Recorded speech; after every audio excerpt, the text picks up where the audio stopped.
자, 저희가 이제 질문 답변 시스템에 대해서 지금 이제 만들고 있는데요. 데이터베이스 만들 때, 맨 처음에 똑같이 저희가 했던 것처럼 맨 처음에 객체를 제거하고, 그 다음에 객체를 생성하고, 샘플 데이터를 집어넣어서, F4만 누르면 실행될 수 있도록 만든다. 뭐 이렇게 만들어 놓으시면 좋을 것 같으시고요. 이게 한 개 한 개 이렇게 만들어 놓으시면 다 자기 재산이 됩니다. 특별히 이제 다 만들고 블로그나 이런 데다 그냥 저처럼, 저 복사부처럼 이렇게 하는 거 보이시죠? 그냥 아무 생각 없이 복사부처럼 이렇게 해놓고 제목만 잘 달아두고 이렇게 하시면 나중에 검색하거나 할 때도 좋고, 주석을 잘 달아두시면 나중에 조금 더 편합니다. 검색도. 그리고 이제 주석은 꼭 다셔야 돼요. 객체를 제거할 때는 뭐 테이블과 그 다음에 시퀀스를 제거해 주시면 되고요. 멤버는 제거하지 않습니다. 멤버는 제가 개발한 게 아니라고 생각하고, 단 요거는 객체 제거할 때 멤버는 포함시키지 않지만 멤버가 꼭 있어야 합니다. 그리고 객체 생성을 할 때도 마찬가지인데, 객체 생성을 할 때도 이제 멤버가 먼저 있어야 됩니다. 반드시. 그래서 멤버가 반드시 먼저 있어야 됩니다. 먼저 있어야만 한다. 지금은 이제 그래서 멤버를 먼저 저희가 이제 실습을 하면서 멤버를 다 만들었죠. 그래서 로그인해서 쓰는 아이디를 쓸 때는 마찬가지로 멤버가 꼭 필요합니다. 그 이미지 같은 경우에도 이제 멤버가 지금 여기 멤버 테이블이 꼭 먼저 있어야 합니다. 이렇게 써놨죠. 그래서 이게 꼭 있어야 돼서 이제 그 없다 그러면 꼭 만드셔야 됩니다. 만드셔야 되고, 그럼 이제 create table Q&A라고 쓰면서 맨 처음에 여기 컬럼 이름에 해당되는 것을, 컬럼 이름에 해당되는 것을 이렇게 집어넣고 콤마를 위해서 쫙 먼저 여기 요 앞에 부분을 먼저 다 써놓는다. 이렇게까지 이렇게 써놓으세요. 써놓으시고 그 다음에 두 번째, 여기 첫 번째 할 일은 이제 컬럼 이름을 잘 써놓으시고, 두 번째 할 일은 이 타입과 길이를 가지고 지정을 해서 더 추가시켜 놨습니다. 넘버부터 이렇게 쭉 해서 뭐 이렇게 크기나 이런 것까지 전부 다 이렇게. 이게 두 번째입니다. 데이터 타입에 해당되는 것을 먼저 집어넣는다. 그 세 번째의 그 데이터 타입과 이런 걸 전부 다 집어넣으면 주석도 물론 달으셔야 돼요. 컬럼 이름을 쓰면서 주석을 다 달으셔요. 여기 두 번째입니다. 컬럼 크기, 데이터 타입과 크기를 지정하고, 그 다음에 뒤에다가 그 우리가 쓰는 컨스트레인터, 그 제약 조건을 다시고, 그 다음에 이제 디폴트 다시고, 이런 것들을 사용해 보시면 될 것 같습니다. 지금 이제 그 넘버가 프라이머리 키니까 프라이머리 키라고 지정했습니다. 넘버는. 그 다음에 낱널이 하나, 둘, 세 개. 그래서 낱널이 하나, 둘, 세 개인데 제목, 내용, 작성자 아이디. 그래서 이제 제목 낱널, 내용 낱널, 작성자 아이디 낱널인데, 작성자 아이디인 경우에는 이제 그 사용자가 입력을 하지는 않습니다. 이거는 사용자 입력을 안 하고 이제 로그인하면 로그인 정보에서 자동으로 가져온다. 자동으로 가져옴. 가져옴.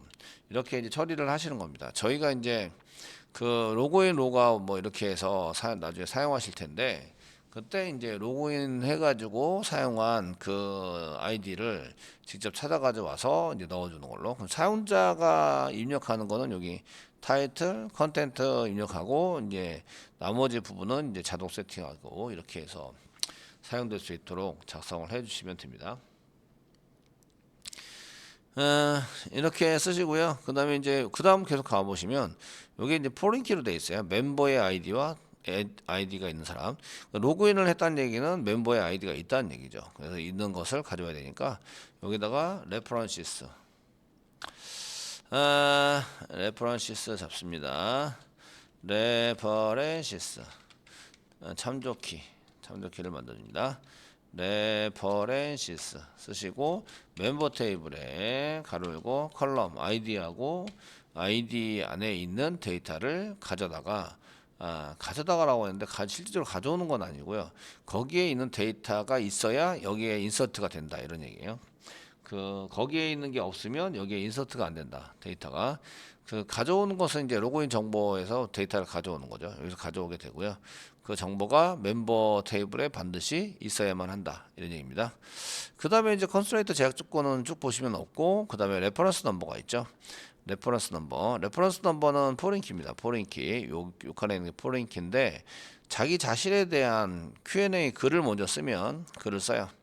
여기 Q&A 글을 쓰시면 Q&A 글을 쓴 것을 그대로 이제 사용해 가지고 쓰시는 걸로 합니다. 그래서 레퍼런스 넘버는 맨 처음에 글을 쓸 때는 자기 자식께 되는데 답변을 쓸 때는 자기 자식이 아니라 이제 보고 있는 글에 해당되는 레퍼런스 넘버를 그대로 가져오게 만들 겁니다. 그러면 이제 관련 글에 해당되는 것은 똑같은 글을 이제 찾게 되고요. 나중에 데이터를 입력하면서 한번 보도록 하겠습니다.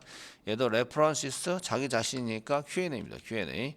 Q&A에 넘버에 글이 있어야 질문이 넘버에서 질문을 맨 처음에 하면 글 번호가 나오겠죠. 글이 있어야 걔에 해당되는 것을 참조해서 답변인을 하든지 뭘 하든지 이렇게 합니다. 그래서 여기 맨 처음에 질문을 할 때는 이 넘버 최초 질문할 때는 이 넘버와 Q&A 넘버는 같게 만듭니다. 레퍼런스 넘버는 같게 만듭니다. 같게 만들어서 이게 넘버와 레퍼런스 넘버가 같으면 자기 글이다.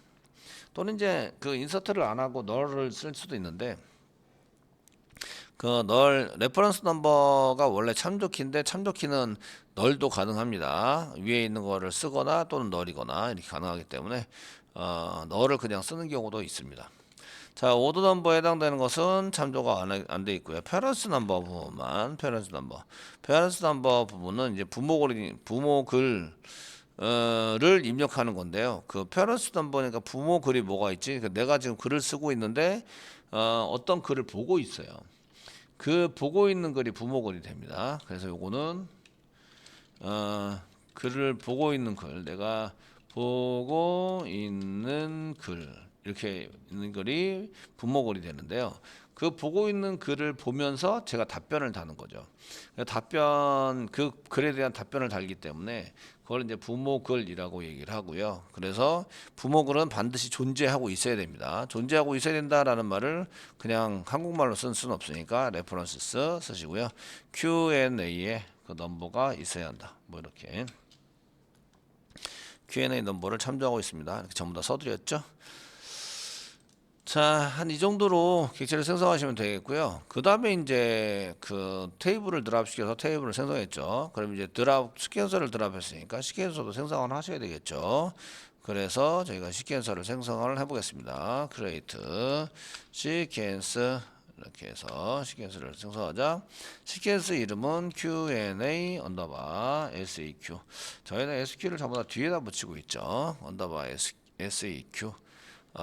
게시판이면 보드 언더바 SEQ, 노티스 언더바 SEQ 해서 그 시퀀서가 필요한 것에 게시판이 사용하고 있는 시퀀서를 이렇게 만들어 쓸 수 있습니다. 그 시퀀서는 게시판 한 개의 시퀀서를 매칭시켜서 쓸 수도 있는데 보통에는 이제 시퀀서 크기가 그 넘버 크기가 똑같다고 생각해서 이제 이렇게 쓰는 건데요. 데이터가 그렇게 많지 않으면 이제 여러 개의 게시판을 시퀀서 한 개로 쓸 수도 있어요. 그러면 이제 그 한쪽에서는 1, 2 돼 있는데 3번이 다른 게시판에 가 있고 막 이렇게 왔다 갔다 하면서 쓸 수 있거든요. 근데 이제 그런 경우는 글번호가 그렇게 중요하지 않다고 생각했을 때 그렇게 쓰는 거예요. 글번호가 상당히 중요하고 이렇게 쓸 때는 이렇게 쓸 때는 시퀀서를 쓰긴 하는데 중간에 막 번호가 빠지면 안 된다 이러면 이제 번호를 또 만들어서 쓰는 것을 쓰셔야 돼요. 나중에 보시면 이제 제일 큰 숫자 게시판에서 제일 큰 글번호를 찾아내자 이런 것도 나중에 보시게 되는데요. 그래서 그런 거 플러스 1하면 다음 글번호가 되는 거죠. 글을 삭제해요. 그러면 이제 삭제하는 글보다 큰 글번호는 마이너스 1을 전부 다 시켜요. 마이너스 1을 전부 다 삭제를 하고 나서 그 글번호에 해당되는 것을 전부 다 마이너스 1을 전부 다 시키면 전부 다 그 주저앉히죠. 그러니까 연속된 글번호를 사용할 수 있도록 프로그램을 다 짰는 거예요. 그렇게 할 수도 있어요. 근데 이제 그렇게 자꾸 수정을 하다 보면 속도가 느려지죠. 그래서 그렇게 잘 하지는 않습니다. 중간에 비면 빈대로 그냥 내비둡니다. 자, 이렇게 하시면 그 맨 처음에는 크레이트가 안 된 상태이기 때문에 드랍을 하면 오류가 나겠다 이런 얘기죠. F4키를 이렇게 누르시는 거예요. 누르시면 그 맨 처음에는 오류가 막 납니다. 오류를 자꾸 읽어보세요. 읽어보시는 게 중요한데 그 맨 처음에는 없으니까 오류 난다. 없다라는 것을 영어로 시퀀스 does not exist. does not exist 이렇게 쓰는데 exist이 존재한다 이런 뜻이에요. exist 존재한다. not exist이니까 존재하지 않는다. 테이블 또는 뷰가 존재하지 않습니다. 그럼 원래 지우려고 하는데 없었다는 거죠. 원래 지우려고 하는데 없는 건 맞습니다. 그래서 맨 처음에는 not exist 존재하지 않습니다 이렇게 나오다가 생성을 딱 하고 나서 스크립트를 지워요. 지우개로 지우신 다음에 다시 F4키를 누르세요. F4키를 눌렀을 때는 오류가 없이 잘 돼야 돼요. 그래도 오류가 난다. 이 얘기는 위에 쓴 그 객체의 이름과 밑에서 크리에이트하는 객체의 이름, 드랍하는 객체의 이름과 크리에이트하는 객체의 이름이 서로 틀리다라는 거예요. 이해되시겠죠? 그래서 이제 이쪽에 틀리기 때문에 그걸 잘 살펴서 보셔야 되고요. 지금처럼 또 스크립트 지우고 그냥 F5 누르시면 돼요. F5 누르시면 삭제했다가 생성했다가 이렇게 이제 사용하면서 할 수 있으십니다. 이렇게 해서 지금 현재는 삭제되었습니다. 두 개 시퀀스까지 그 다음에 테이블과 시퀀스가 생성되었습니다. 하면서 정상적으로 나오시면 됩니다. 자, 이제 샘플 데이터 집어넣을 텐데요. Q&A의 구조가 보이면 나중에 입력하기 좀 편하니까 구조가 보이도록 만들어 놨고요. 샘플 데이터는 맨 처음에 이제 게시판 리스트 부분이 아니라 입력하는欄이기 때문에 맨 처음에 이제 쓸 때는 그 질문은 사람이 들어와서 질문을 하겠죠. 질문하기에 대한 게 있고요. 질문하기에 대한 게 있고 질문하기를 보고 이제 답변을 할 거란 말이에요. 그래서 2번은 이제 그 답변하기에 해당되는 것이 이제 있을 수 있고요. 그 다음에 이제 세 번째는 이제 답변하기. 답변을 하는데 답변하기. 답변 뒤에 또 그 답변을 보고 또 다시 답변하기에 대해서 이제 한번 이제 어떻게 진행을 해야 되는지에 대한 것을 한번 보도록 하겠습니다. 이렇게 처리를 해야 된다라는 게 이제 분석 설계죠. 분석 설계를 먼저 하고 그 다음에 이제 DB를 만들고 그 다음에 그거를 어떻게 처리할 것인가를 잘 생각해보고 원래는 처리할 것인가를 먼저 생각을 하고 이렇게 이제 프로그램을 작성을 하셔야 되는데 지금 거꾸로 하셔도 이런 경우에는 이렇게 처리하면 됩니다. 이런 걸 이제 보시면서 쓰는데 프로그램은 나중 일이고 이제 DB에서 어떻게 입력을 하고 얘네들을 이제 받아낼 것인가를 잘 생각해 보는 거죠. 그리고 이제 이거를 잘 되는지 안 되는지 보시려면 리스트를 한번 뿌려봐야 돼요. 그래서 이제 4번 리스트 뿌리기. 리스트를 한번 해보시는데 여기 레벨 넘버에 해당되는 것은 들여쓰기인데 저희가 데이터베이스 그냥 뿌리면서 들여쓰기는 할 수 없습니다. 그래서 이제 프로그램을 처리하면서 들여쓰기를 처리를 해야 되거든요. 그런데 DB에서는 할 수 없으니까 그냥 들여쓰기에 해당되는 것만 보시면서 한번 해보도록 하시면 될 것 같아요. 자, 그러면은 이제 입력하는 상황이 이 정도 되면 될 것 같고요. 답변은 똑같습니다. 답변의 답변하고 똑같기 때문에 맨 처음에는 질문하기가 있고 답변하기가 있습니다. 질문하기는 글이 없는 상태에서 그냥 질문을 하는 거고요. 답변하기는 질문이 있는 상태에서 질문을 보고 답변을 하는 거고요. 답변을 보고 마음에 안 들면 또 답변하기를 이용해서 이제 다른 질문이나 아니면 답변을 또 쓸 수 있는 거죠. 그렇게 해서 저희가 이런 루틴으로 계속 돌아가는 거죠. 질문을 보고 답변하기를 했는데 다른 사람이 답변을 하려면 질문을 보고 또 다른 사람이 답변을 하고 이런 식으로 하게 되는 거죠. 그래서 질문한 것을 몇 개를 이제 한번 작성을 해 보셔야 되고요. 질문 한 개만 하면 이제 테스팅할 때 좀 쉽지 않습니다. 그래서 이런 질문하기에 해당되는 것을 보실 때는 이런 질문하기에 해당되는 것을 이제 한 개만 하시면 안 되고 질문하기를 이제 두세 개 여러 개를 한번 해 보셔야 돼요. 질문하기를 이제 두 개 이상을 하셔야 되고 답변도 질문에 따른 답변을 두 개 이상 이렇게 이제 진행을 해 보시면 어떻게 동작을 한다 이런 걸 알게 됩니다. 요것도 한 개의 질문에 두 개 이상의 답변을 이제 달아서 보시면 이렇게 어떻게 진행이 된다 이런 걸 알 수가 있습니다. 자, 질문하기에 대해서 한번 보도록 하겠습니다. 질문하기는 이제 인설트가 되겠죠. 인설트 인투 사용하시면 되겠고, 인설트 인투 써가지고 사용하면 되고, Q&A에다가 집어넣겠죠. 가로 열고. 그 뭘 집어넣냐면 여기에 이제 넘버 타이틀 넘버 집어넣어야 되고, 넘버 타이틀도 집어넣어야 되고, 그 다음에 컨텐트도 집어넣어야 되고, 아이디도 집어넣어야 되고, 그 다음에 이제 라이트 데이트는 이제 디폴트로 시스 데이트가 있으니까 넘어가고, 히트는 0으로 시스 데이트가 있으니까 넘어가고, 그 다음에 레퍼런스 넘버 집어넣어야 되고, 그 다음에 오드 넘버도 집어넣어야 하고, 레벨 넘버도 집어넣어야 하고, 그 다음에 페어런트 넘버도 집어넣어야 되고, 페어렌트 넘버 집어넣어야 되고, 가로 닫고, 그 다음에 이제 여기다가 밸류스 쓰면 되겠죠. 밸류스 써서 가로 열고, 이제 넘버에 대한 밸류는 어떻게 쓸 것이냐, 이제 이런 것들을 쓰기 시작합니다. 넘버는 시퀀서 가지고 쓰시면 되죠. 그러니까 Q&A 언더바 seq 점 next value val 콤마 쓰시면 되고, 질문을 합니다. 도대체 자바가 무엇입니까? 자바란 뭐 이렇게 해서 자바에 해당되는 것을 질문을 했어요. 컨텐츠는 뭐 자바란 무엇일까요? 자바란 무엇일까요? 이러면서 컨텐츠를 내용을 썼고, 뭐 그 아이디를 쓸 때는 멤버에 있는 걸로 쓰시면 됩니다. 그 멤버를 셀렉트해서 한번 보시면서 하셔도 되고요. 그 멤버에 두 개밖에 없어요. 한 개는 어드민, 한 개는 테스트입니다. 그 어드민이 질문했다고 볼 수는 없으니까 그냥 테스트가 질문을 했습니다.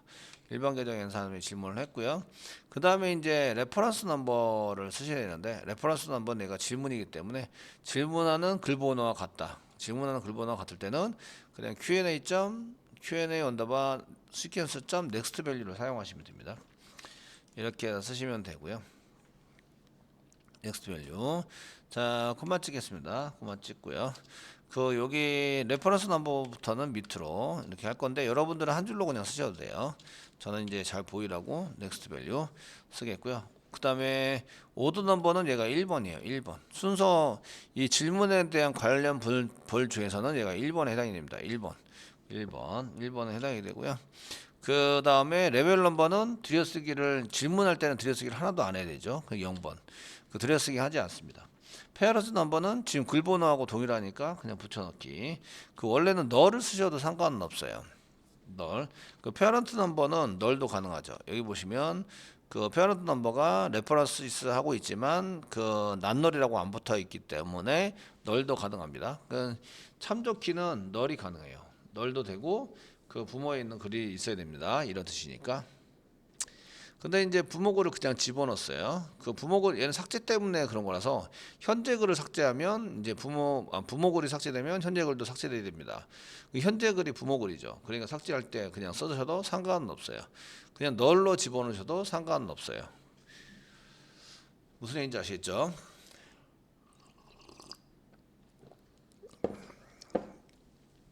자, 이런 얘기고요. 제가 한 가지 안 한 게 있네요. 저희 할 때는 자동 삭제되게 만들어라 뭐 이런 거를 써놨는데, 자동 삭제되게 만들어라에 대해서 안 해놨네요. 그러니까 자동 삭제되게 만들어주세요 라고 이제 써놔서, 이제 질문 답변 것 중에서 스키마 말고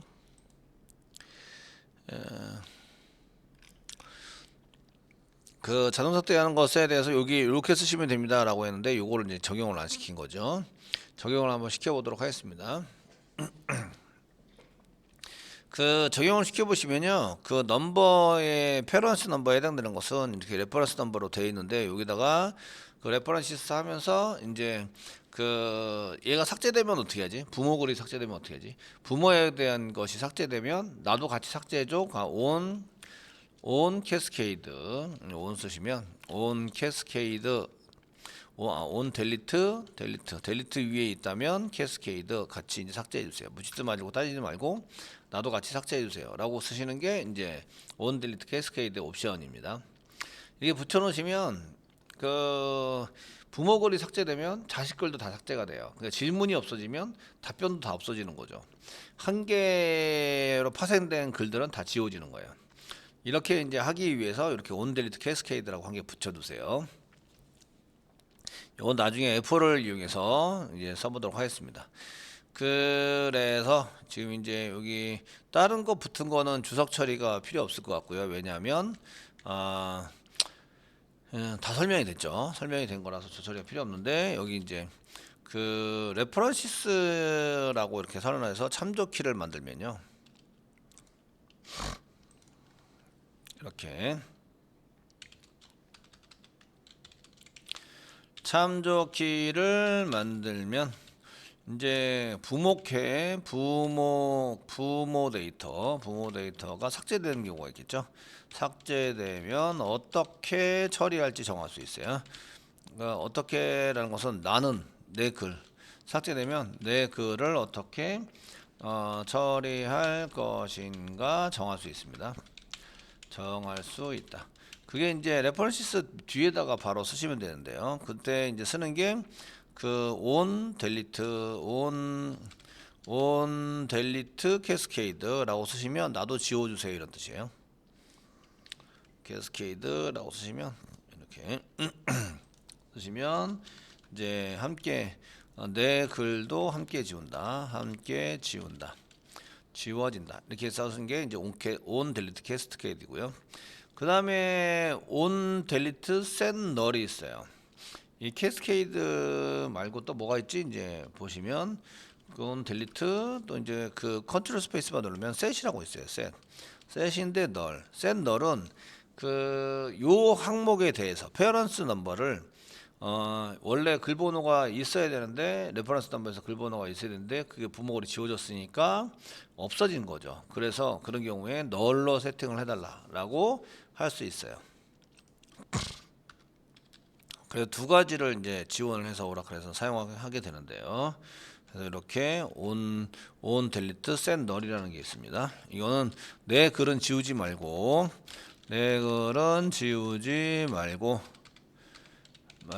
참조키로 되어 있는 컬럼을 널로 세팅해 달라고 널로 세팅해 주세요 이런 뜻이에요. set null과 캐스케이드를 사용하게 되는데요. 지금 캐스케이드를 이용해서 부모 글이 지워지면 내 글도 지워주세요. 뭐 이렇게 써놓은 거죠. 자, 저장하겠습니다. 그 SQL 폴더 따로 만들어서 관리하시라고. Q&A. 지금이라도 늦지 않았어요. 따로 만들어서 관리해 주시면 좋겠고요. 나중에는 이걸 전부 다 합쳐가지고 그걸 이제 하나로 만들어서 게시판에다 올려놓으면 프로젝트 할 때 이거 하나만 있으면 그냥 F4키 누르고 해결할 수 있어요. 데이터베이스를 뭐 이렇게 쓸 수 있기 때문에. 자, 이제 이런 것들을 좀 아시면 되겠고, 그러면 나중에 F4키 누르면 맨 위에서부터 맨 아래까지 이제 쫙 실행이 되니까 그때 이제 실행이 되도록 놔두고요. 지금은 이제 다시 실행하지는 않고요. 질문에 해당되는 것을 요거 때문에 요거 이제 같이 지워진다. 요거 설명하는 것 때문에 위로 올라갔어요. 요거는 on delete cascade는 크리에이트 할 당시에 선언을 하시는 거예요. 중간에 하는 게 아니라 중간에 알터를 이용해서 바꿀 수도 있는데 그 알터를 이용해서 바꾸지 말고 어떻게 하시라고요? 여기 있는 거 그냥 이렇게 붙여서 고쳐서 초과해서 고쳐놓은 다음에 F4키 누르시라고요. 그 개발하실 때는 데이터가 많이 들어와 있는 상태에서는 그렇게 하시면 안 돼요. 그 데이터가 다 날아가죠. 그렇게 하시면 안 되니까 개발할 당시에는 이제 샘플 데이터 가지고 계속 테스팅 하시잖아요. 그러니까 개발할 당시에는 그렇게 하시면 돼요. 그 F4키 샘플 데이터도 충분히 넣고 F4키를 이용해서 이제 그 실행해 주시면 좋을 것 같아요. 그렇게 해서 저희가 처리되는 걸로 사용해 보시면 될 것 같고요. 그래서 이제 이렇게 하시면 구조를 이렇게 만들었구나가 눈에 다 보이잖아요. 알터키를 이용해서 뭔가 수정을 해버리면 그 수정된 내용은 여기에 없잖아요. 그러니까 그런 것들은 이제 현재 구현된 데이터베이스와 내가 설계한 스키마가 서로 틀리다 이렇게 되는 거예요. 그러면 이제 그 프로젝트를 만든 거를 실행할 때 F4키로 해결이 안 되죠. 이해되시겠죠? 그래서 이제 질문하기에 해당되는 것은 이제 이렇게 insert into 해서 number, title, content, id, 뭐 reference number, order number 그 쓰시는데 여기까지는 뭐 그 별로 이의 없이 잘 할 수 있을 거라고 생각하세요. 여기까지죠. 여기까지 데이터는 그냥 이렇게 마칭 시켜서 잘 만들었습니다. 레퍼런스 넘버는 그 참조글인데 내가 질문하고 있으면 레퍼런스 넘버가 내 글이랑 똑같아요. 그러기 위해서 여기에 써져 있는 키워드와 동일하게 써요. 그러면 이제 데이터베이스에서는 동일하게 쓴 넥스트 밸류라고 썼으면 여기서 1 증가하고 여기서 또 1 증가하고 시킬 것 같지만 그렇지 않아요. 이 쿼리를 실행할 때 넥스트 밸류는 한 개예요. 이 쿼리를 실행해서 사용할 때는 넥스트 밸류는 하나이다 이런 얘기예요. 그래서 그 요게 그 넥스트 밸류가 1번이 나오잖아요. 그럼 여기도 1번이에요. 여기도 1번이 되겠죠. 그러니까 이렇게 데이터가 그 넥스트 지금 한 개는 넥스트 밸류를 썼으니까 그 다음 건 커런트 밸류 이렇게 쓰고 싶겠지만 그게 아니에요. 그냥 넥스트 밸류라는 키워드가 같으면 한 개의 쿼리에서요. 한 개의 쿼리에서 이제 데이터 오라클 데이터베이스에서만 그런 거고요. 자바는 뭐 플러스 하면 계속 일씩 증가되는 게 한 개 플러스 되는 처리문이 한번 넘어갈 때마다 일씩 계속 증가되는 처리를 하는데요. 그 오라클 DB는 넥스트 밸류를 쓸 때에 그 키워드가 같으면 한 개의 쿼리에서 같은 키워드를 쓰면 같은 번호를 계속 부여해서 사용하게 돼요. 그래서 그 한 번만 불러고 걔를 이제 넥스트 밸류로 계속 쓴다 이거죠. 되시겠죠? 그래서 요거는 지금 요거 그 넘버와 레퍼런스 넘버와 페어런트 넘버는 같은 걸 쓰고 있다 이런 얘기예요. 같은 거를 이제 그 요게 그 넥스트 밸류가 맨 앞에 있는 넥스트 밸류가 10번이면 그 뒤에 있는 그 레퍼런스 넘버도 10번, 그 다음에 이제 그 페어런스 넘버도 10번 이렇게 이제 되어져 있는 거죠. 질문을 한 개 했어요. 그리고 그 오드 넘버는 순서 번호니까 질문한 게 제일 첫 번째 거죠. 그래서 1번이라고 쓰는 거예요. 1번. 이라고 쓰고 그 다음에 이제 레벨 넘버는 들여쓰기니까 들여쓰기 하자 말해야 되죠. 0번 질문하기를 이렇게 이제 세팅을 해서 사용을 합니다. 자 됐고요. 그 다음에 이제 요거를 또 복사하셔서 그 밑으로 이제 붙여넣기 이렇게 하십니다. 2개 이상을 하라 그랬으니까 2개는 해야 되죠. 해야 되니까 넘버는 넥스트 밸류로 쓰고 타이틀은 이제 오라클이 궁금해졌어요. 여기다가 오라클이란 무엇일까요? 오라클이란 쓰고 그 내용은 오라클이란 무엇일까요? 썼고 테스트가 질문했고요. 그 다음에 질문이니까 맨 처음 질문이니까 글번호와 동일하다. 얘가 2번이면 2번. 맨 처음 게 1번이 되겠죠. 그래서 1번이면 1번 이렇게 되고 얘가 2번이면 2번 이렇게 됩니다. 자, 타이틀은 오라클이란, 컨텐츠는 오라클이는 무엇일까요? 아이디는 테스트, 레퍼런스 넘버는 글번호와 동일한 질문이죠. 질문이니까 글번호와 동일한. 오더 넘버는 얘가 1번이 되죠. 1번. 얘하고는 서로 틀린 겁니다. 얘 관련된 거랑 틀리고 얘도 틀려요. 그러니까 이 질문에 관련된 것은 얘가 1번이에요. 첫 번째 거. 그리고 얘 질문에 관련된 것도 얘가 1번이에요. 이 질문에 자바란에 관련된 건 얘가 1번, 오라클에 관련되는 건 얘가 1번. 아시겠죠? 그 오라클이란 들여쓰기 0번이고요. 그다음에 시퀀스 넘버는 글번호와 동일하다. 레퍼런스 넘버, 페어런트 넘버 이렇게 처리가 되는 거죠. 되시겠죠? 그래서 이제 글번호에 해당되는 것을 이제 똑같이 써야 한다 이런 얘기예요. 그래서 여기 보시면 그 질문하기를 할 때는 첫 번째 이제 질문하기에 이제 여러 가지 조건들이 있겠지만 첫 번째는 이제 그 관련 글 번호가 자신의 글 번호가 된다. 자신의 글 번호와 같다. 번호와 같다. 그러면 이게 질문이란 뜻이에요. 이게 이제 질문이다 이런 뜻이에요. 이게 틀리면 답변이다 이런 얘기예요. 그러니까 뒤에부터는 이제 서로 틀려지게 됩니다. 그래서 답변하기 해당되는 것을 저희가 이제 보시게 되고요. 그 다음에 이제 그 질문하기의 두 번째인 것은 얘가 순서가 항상 1번이에요. 순서가 1번이다. 그 질문하기는 순서가 1번이면 질문하기구나 이렇게 보시면 되겠고요. 질문하기에 해당되는 것은 맨 앞에 들여쓰기가 있으면 안 되죠. 들여쓰기가 있으면 답변으로 인식이 되도록 그건 이제 그 저희가 UX라고 얘기하는데 사람들의 경험상 들여쓰기를 하면 답변이라고 생각하는 거예요. 경험에 의해서. 그래서 UX, UI 이런 얘기가 나오잖아요. UI는 사용자가 이제 기능적으로 무엇인가 주고받는 데이터 표시하는 거 이런 거를 할 때가 UI고요. 그 UX는 들여쓰기를 했단 말이에요. 그 들여쓰기를 표현을 했는데 이거는 사람들의 경험상 아 이거 답변이구나라고 생각하는 거예요. 그래서 그런 거를 UX라고 얘기합니다. 합쳐서 UX, UI. 그 UX, UI라고 쓰면은 아 그냥 화면에 표시하는 거구나라고 보시면 됩니다. 여러분들이 이제 그 보시면 화면 구현도 있고요. 화면 구현 과목 중에서 화면 구현은 순수한 HTML, CSS 뭐 이런 거를 배우시는 내용으로 이제 그 설계에 대해서 이제 구현을 할 거고요.